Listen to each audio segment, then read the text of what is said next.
Okay, Senator Ahmedvar. Thank you.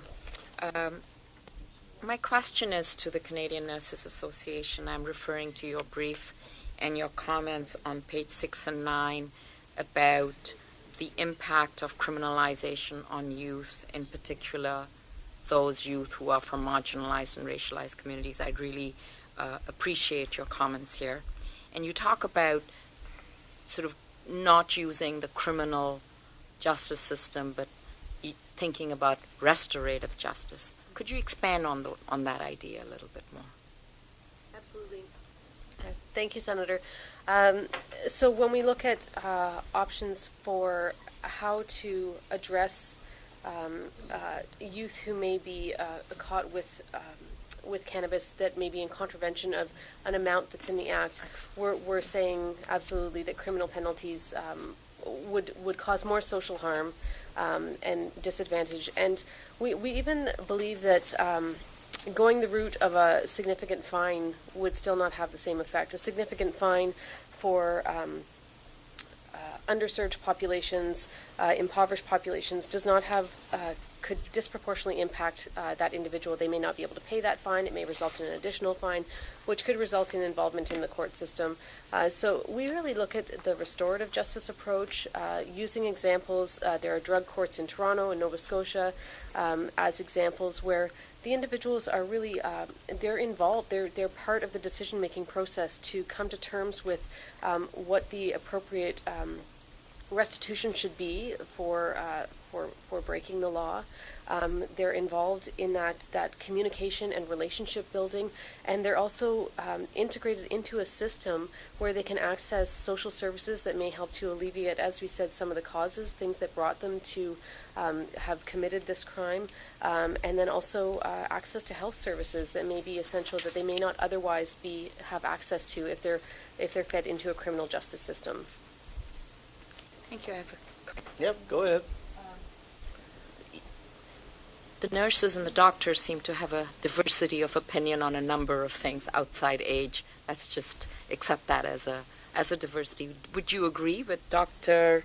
Marco, I can't see your name, that the medical and non-medical regimes should be merged? Because you have a recommendation here about sections 8 and 9 of Yes. the bill related to access issues. Right. Yeah. So I did want to take the opportunity to say that we absolutely do agree with recommendations around harm reduction. That's something that we've based a lot of our work on, and recommendations around public education. Those are huge.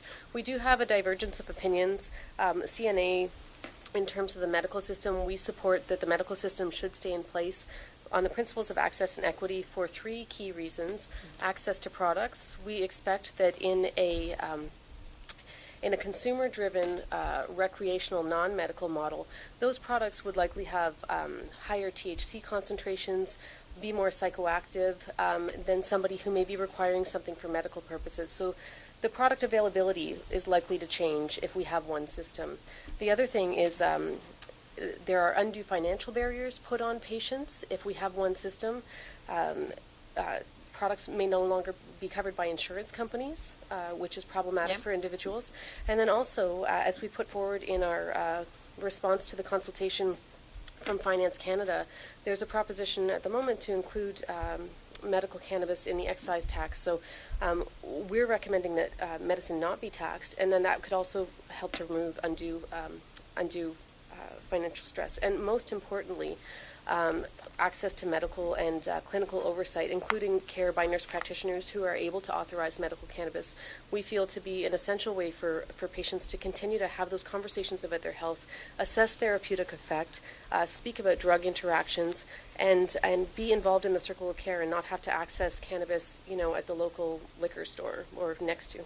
Yeah, and as someone who's done research with medical cannabis patients for the last 10, 15 years, there's a great deal of stigma around the use of cannabis.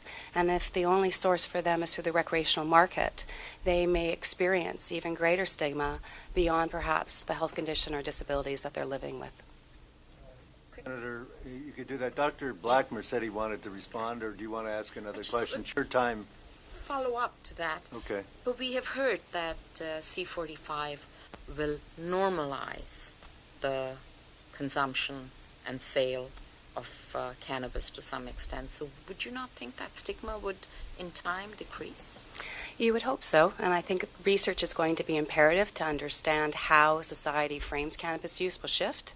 However, we have been under prohibition for many, many years, and I believe that there are some very well-grained attitudes towards cannabis. And for an individual that's worked with people at end of life, experiencing that stigma, receiving inappropriate education related to substance use may not be the most appropriate venue for them. Okay, I'm sorry, time